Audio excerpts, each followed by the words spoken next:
हम पढ़ रहे हैं आपकी क्लास 12 की बुक का chapter 1 electric charges and fields. और अभी तक हमने इसमें पढ़ा कि चार्जेस की हिस्ट्री क्या है, चार्जेस कहाँ से आए, और हमने टाइप्स ऑफ चार्जेस पढ़े, चार्जेस की डेफिनेशन पढ़ी। तो अभी तक हमने ये जाना कि चार्जेस जब हम किसी दो सब्सटेंस को आपस में रब करते हैं तो वो चार्ज हो जाते हैं। एक पे चार्ज आता है पॉजिटिव और एक पे चार्ज आता है निगेटिव। एक बॉडी पॉजिटिव चार्ज हो जाएगी और एक बॉडी नेगेटिव चार्ज हो जाएगी।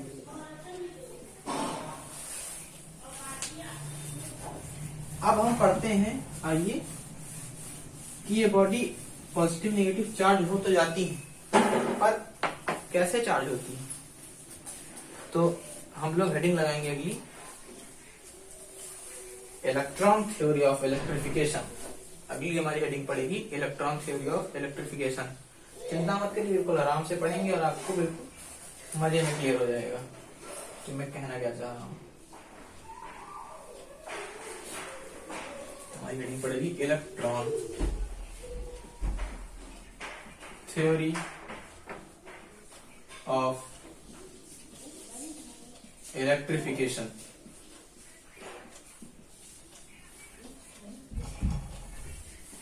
तो इस थ्योरी को जानने के लिए आइए हम लोग इलेक्ट्रॉन की थ्योरी को जानने के लिए एटम में घुसते हैं।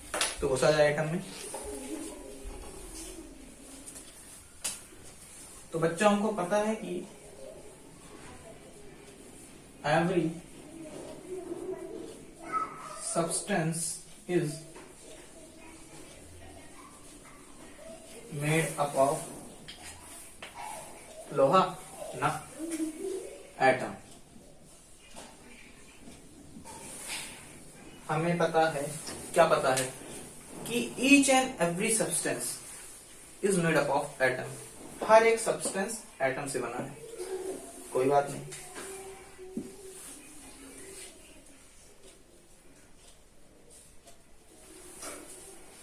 और size of the atom is 10 to the power minus 10 metre. और जो एटम का साइज होता है वो 10 to the power minus 10 metre होता है। इतना छोटा, बिल्कुल सुई की नोक जितना भी बराबर, उससे भी छोटा होगा। ये साइज ऑफ द एटम है। ठीक भैया। उसके बाद it is made up of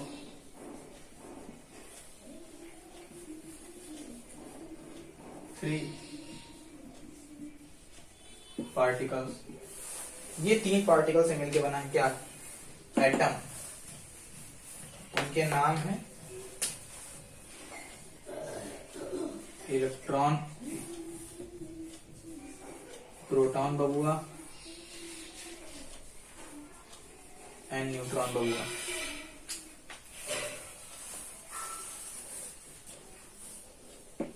electron, proton और न्यूट्रॉन से मिलके बना है हमारा एटम। तो भैया इन 3 महाशय से बनके मिलके हमारा एटम बना है, जिसमें इलेक्ट्रॉन हमारा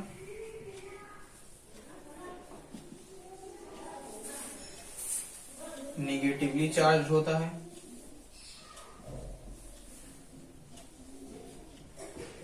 प्रोटॉन, 2 बार क्यों लिख रहे हैं यार,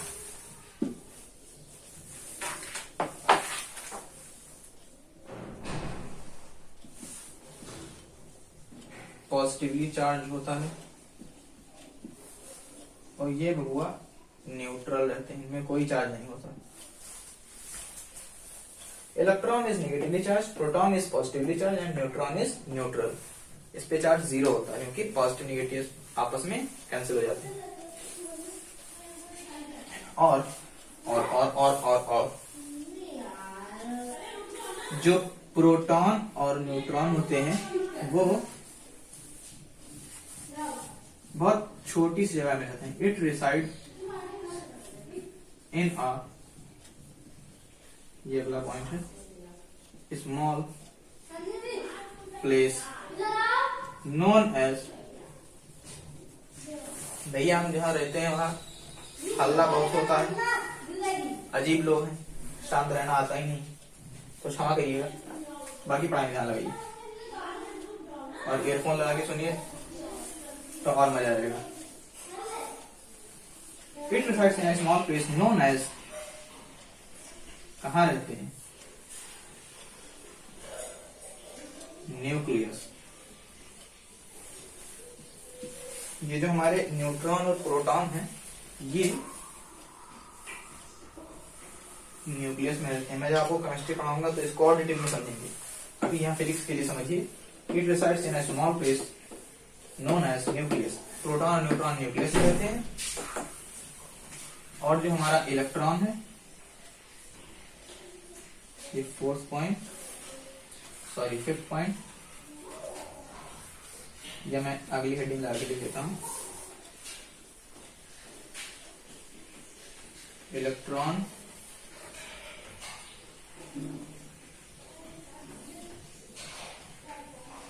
moves around the orbit of the atom. ये एटम के ऑर्बिट्स में घूमते हैं, जैसे ये हमारा न्यूक्लियस, इसमें प्रोटॉन और न्यूट्रॉन, और इसके बाहर जो ये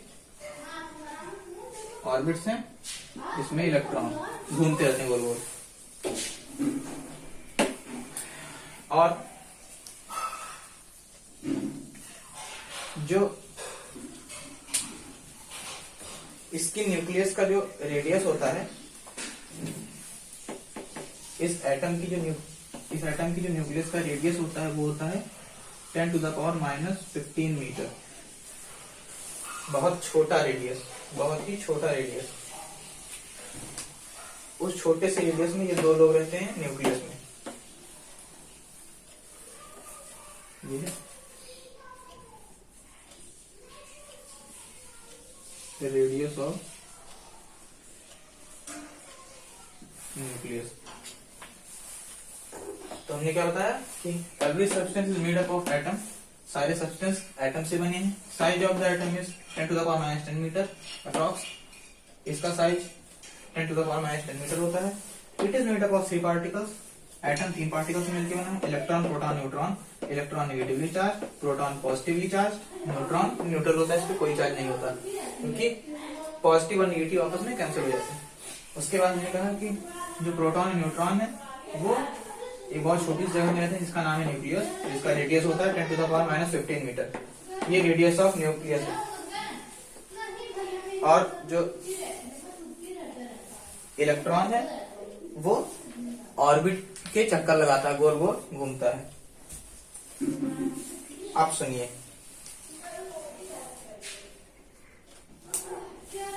वेट अ मिनट, ये मैं माइक थोड़ा एडजस्ट कर लूं भैया, भागो मत।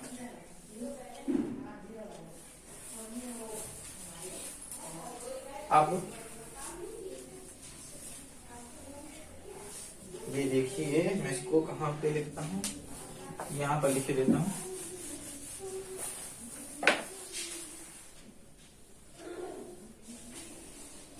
कि magnitude of electron is equal to magnitude of proton. ये जो मॉड मैंने लगाया ये मैग्नीट्यूड को शो करता है कि magnitude of electron is equal to magnitude of proton. मतलब तो अभी तक हमने आपको बताया कि ये जो मैग्नीट्यूड है इसका इलेक्ट्रॉन और प्रोटॉन का वो इक्वल रहता है। इसको हम इस तरीके से लिख सकते हैं कि जो इलेक्ट्रॉन पे चार्ज है वो बराबर होगा प्रोटॉन के चार्ज के, बट मैग्नीट्यूड वाइज, क्योंकि इनके साइन अपोजिट होते हैं, क्योंकि पॉजिटिव चार्ज होता है और ये नेगेटिव चार्ज होता है। बाकी इनके चार्ज का जो मैग्नीट्यूड है वो सेम होगा। अब बच्चों हमने आपको ये सब बताया, इसकी राम कहानी बताई आपको। अब इतना सा आप लोग एक बार पॉज करके नोट डाउन कर लीजिए, फिर मैं आपको आगे कहानी बताता हूँ इसकी। नोट करो बबुआ, 1 2 3 4। तो चलिए आगे बढ़ते हैं लोग।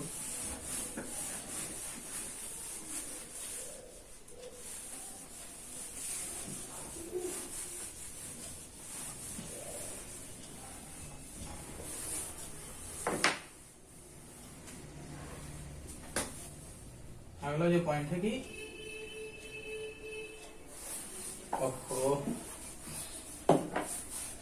एन एटम इज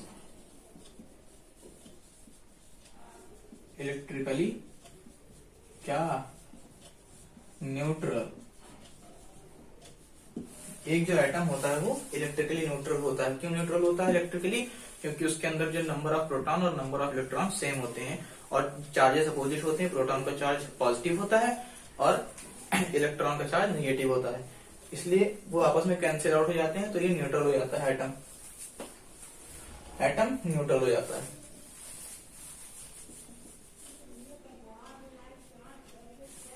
लिख लीजिए, number of electron is equal to number of proton in an atom. जो number of electron number of proton equal होते हैं किसी भी एटम में।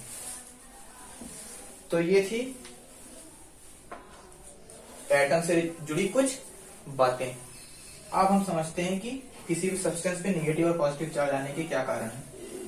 तो भैया देखो, जैसा कि हमने अभी आपको बताया कि किसी भी एटम पे जो नंबर ऑफ इलेक्ट्रॉन होते हैं वो प्रोटॉन के बराबर होते हैं। तो मान लीजिए ये कोई एटम, ये उसका न्यूक्लियस, 2 इलेक्ट्रॉन यहां पे,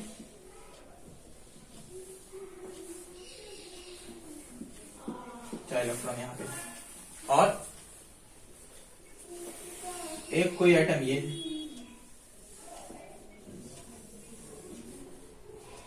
उसका न्यूक्लियस, छी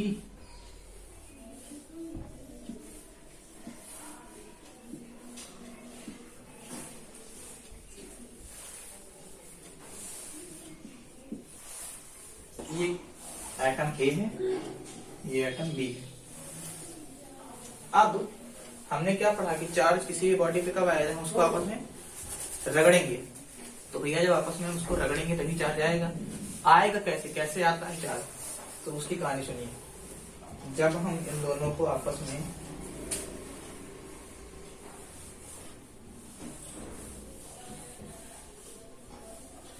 रगड़ेंगे,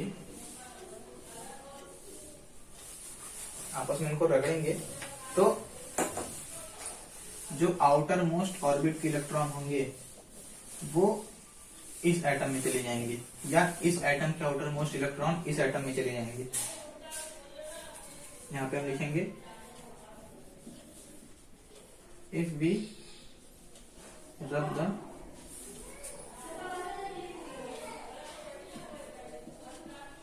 टू सब्सटेंसेस। भैया ये एटम है तो खाली एटम थोड़ी उठा के रगड़ने लगेंगे, इतने छोटे होते हैं। कोई हम सब्सटेंस लेंगे ना, मान लीजिए ये कोई ग्लास रॉड है और ये कोई सिल्क है और ये ग्लास रॉड है, उसको हमने जूम किया है, ये 100 गुना हम इसको जूम करके देख रहे हैं, या 1000 गुना इसको हमने जूम किया, तो इसके हमें एटम दिखने लगे। उस सब्सटेंस की हम बात कर रहे हैं। When we rub the two substance A and B, ठीक है, हमने किसी 2 सब्सटेंस ए एंड बी को रख किया। ये ग्लास रॉड है सब्सटेंस और ये सिल्क है। तो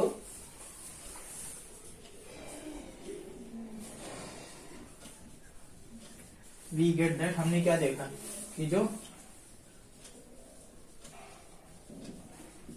outer most electron of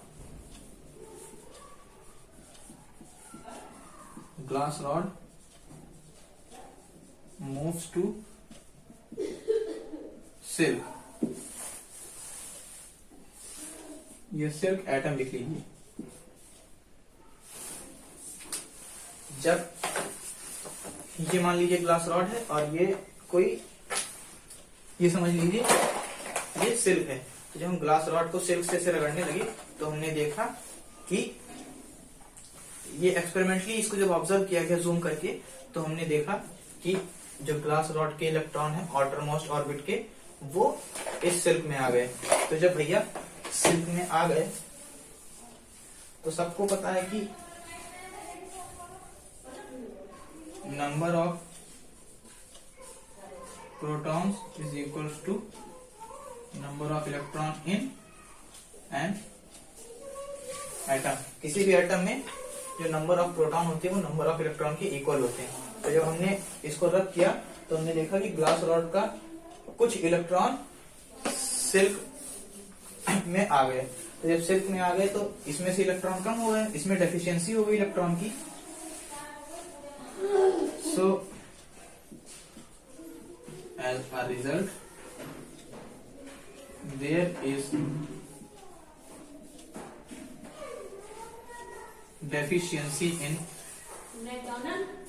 deficiency of electron in glass rod. हमने देखा कि ग्लास रॉड में इलेक्ट्रॉन की डेफिशिएंसी हो गई एटम में। तो जब इसमें डेफिशिएंसी हो गई इलेक्ट्रॉन की, तो प्रोटॉन तो हिले नहीं, क्योंकि प्रोटॉन का ट्रांसफर करना, प्रोटॉन को किसी दूसरे सब्सटेंस में भेजना बहुत ही मुश्किल है, क्योंकि प्रोटॉन हमने भी आपसे बताया कहाँ रहते हैं, न्यूक्लियस में रहते हैं प्रोटॉन और न्यूट्रॉन, और न्यूक्लियस में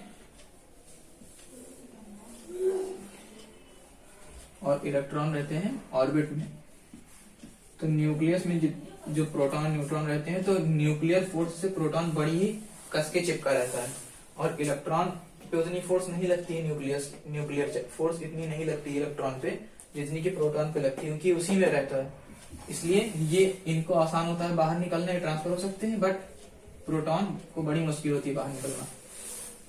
इसलिए हमेशा इलेक्ट्रॉन का ट्रांसफर होता है बॉडी पे चार्ज लाने के लिए। तो जब हमने इनको रब किया तो हमने देखा कि ग्लास रॉड के इलेक्ट्रॉन सिल्क पे चले गए, जिससे ग्लास रॉड पॉजिटिव चार्ज हो गए, क्योंकि इसमें डेफिशिएंसी होगी इलेक्ट्रॉन की, और ये निगेटिवली चार्ज हुए, इसमें इलेक्ट्रॉन और भर गए। So as a result, there is deficiency of electron in glass rod and efficiency या increase in electron in silk atom में इंक्रीज इन इलेक्ट्रॉन हुआ। तो हमें क्या रिजल्ट मिला,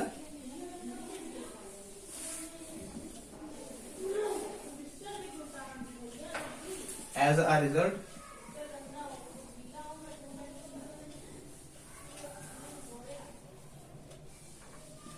glass rod is positively charged,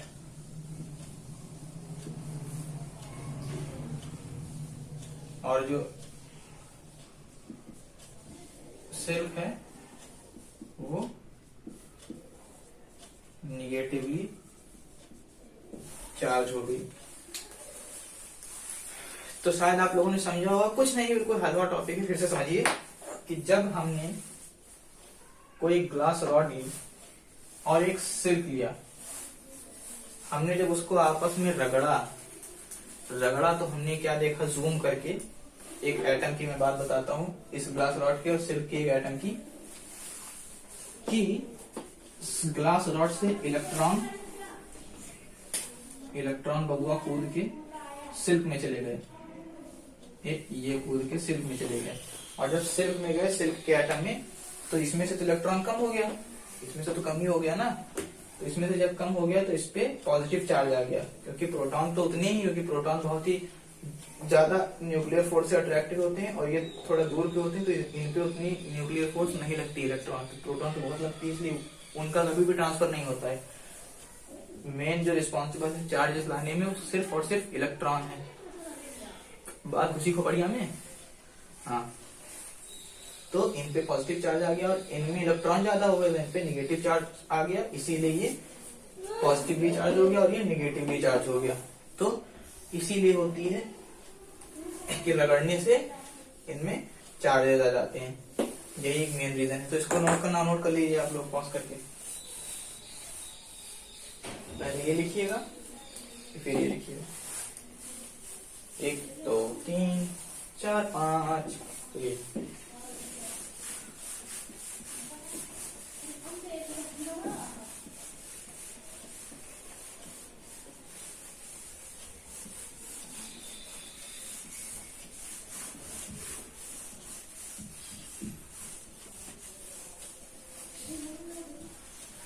तो भैया इतना पढ़ने के बाद आशा करता हूं कि कोई भी सोया नहीं होगा।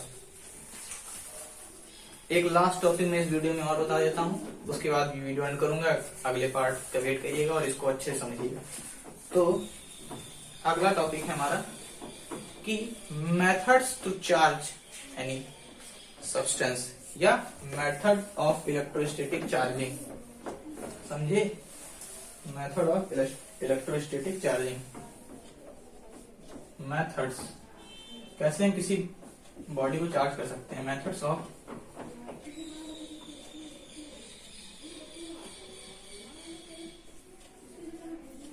मजा बहुत आएगा भैया अगर फिजिक्स को ध्यान से पढ़ोगे और समझ के।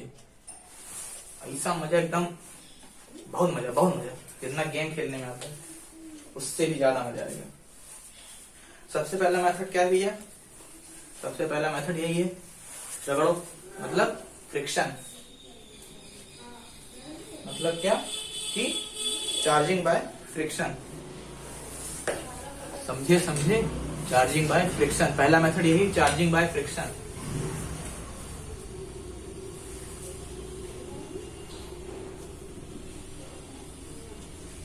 Charging by friction.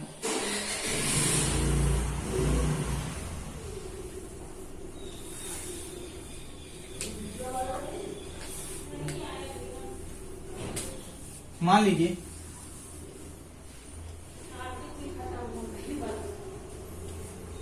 ये कोई रबर की रॉड है, ये रबर की रॉड है और ये फर है।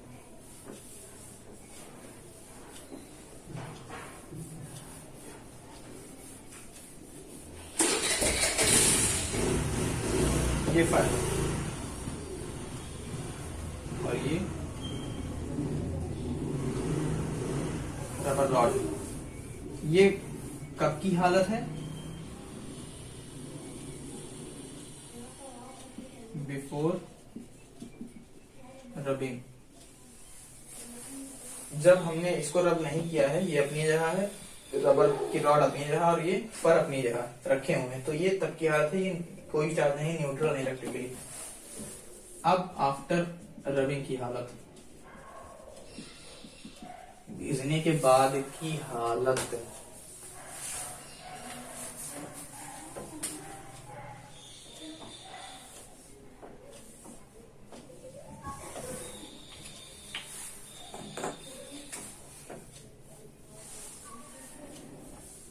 ये कोई फर है किसी कपड़े का, इसको जब मान लीजिए हमने खूब घिसा है, तो हमें पता है इसको जब हम घिसेंगे तो इस पे निगेटिव चार्ज आ जाएगा और इस पे पॉजिटिव चार्ज आ जाएगा, क्योंकि इस फर के इलेक्ट्रॉन इस पे चले जाएंगे, क्योंकि इसकी इलेक्ट्रॉन एफिनिटी कम होती है सिल्क की, सॉरी फर की, as compare to rubber rod.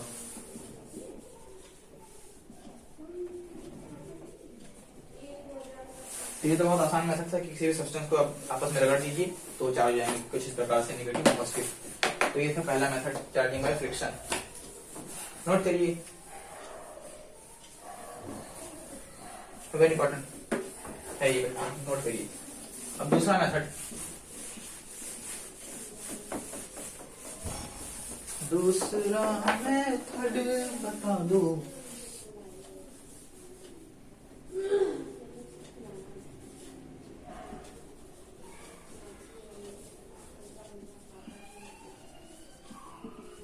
Charging by conduction. इसका क्या मतलब है? मान लीजिए ये कोई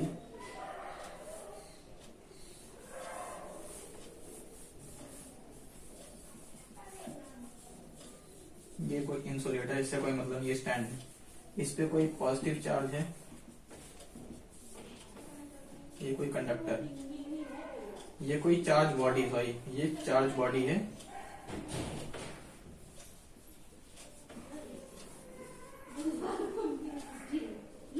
और जब हम एक कंडक्टर इसके पास लाएंगे जो न्यूट्रल है अभी, और जब इसमें हम इस कंडक्टर को टच करेंगे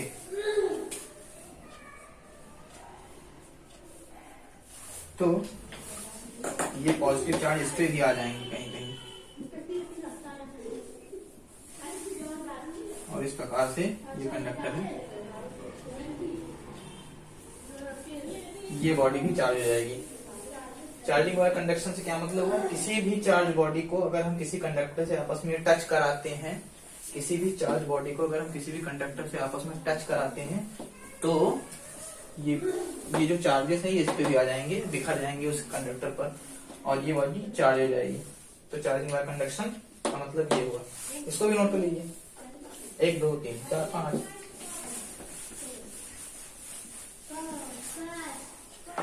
तीसरा मेथड है charging by induction, charging by induction. इसको देख लीजिए फट से।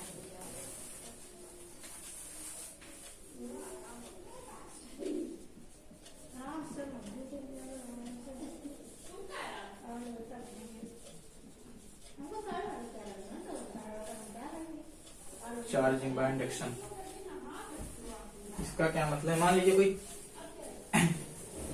मान लीजिए कोई चार्ज बॉडी है,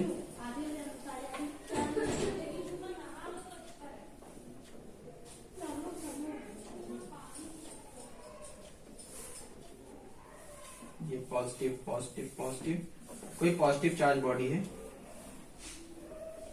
इसको जब हम किसी न्यूट्रल बॉडी के सामने लेके जाएंगे, ये कोई न्यूट्रल बॉडी है, तो जब हम ये पॉजिटिवली चार्ज बॉडी को इस न्यूट्रल बॉडी के सामने लेके जाएंगे तो पॉजिटिव किसको अट्रैक्ट करता है, positive always attract negative charge, और पॉजिटिव ये इस तरफ जाएंगे, पॉजिटिव पॉजिटिव रिपेल करते हैं, नेगेटिव नेगेटिव रिपेल करते हैं, और नेगेटिव और पॉजिटिव अट्रैक्ट करते हैं। तो जब ये हम किसी बॉडी के पास ले जाएंगे जो न्यूट्रल होगी, उसमें पॉजिटिव चार्ज, इसमें भी तो एटम होंगे, तो इसके नेगेटिव चार्ज को एक तरफ कर लेगा, और पॉजिटिव चार्ज, क्योंकि पॉजिटिव है, पॉजिटिव को रिपेल करके दूसरी तरफ कर देगा ना भैया। जब ये पॉजिटिव चार्ज इसके पास हम ले जाएंगे किसी न्यूट्रल बॉडी के पास, तो ये पॉजिटिव चार्ज नेगेटिव चार्ज को इसी के एटम में से एक तरफ कर देगा, और इस जो है वो जो इसमें पॉजिटिव चार्ज को दूसरी तरफ कर देगा, मतलब इसको 2 हिस्सों में बांट देगा, नेगेटिव चार्ज एक तरफ, पॉजिटिव चार्ज एक तरफ। और फिर अगर हमको इस बॉडी को मतलब एक ही चार्ज से भरना है, तो पॉजिटिव या तो नेगेटिव, तो एक कोई कंडक्टर लीजिए और उसको टच कर दीजिए इससे।